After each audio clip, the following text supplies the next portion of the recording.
श्रीलक्ष्मी श्रीमहालक्ष्मी क्षीरसागरकन्यका उत्तिष्ठ हरिसम्प्रीते भक्तानां भाग्यदायिनी।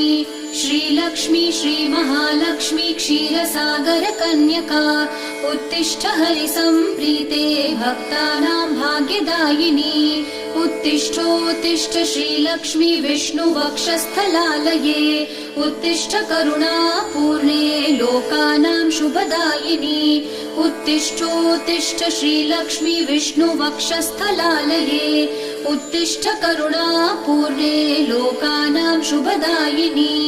श्रीपद्ममध्यवसिते वरपद्मनेत्रे श्रीपद्महस्तचिरपूजितपद्मपादे श्रीपद्मजातजननी शुभपद्मवक्त्रे श्रीलक्ष्मी भक्तवरदे तव सुप्रभातम्।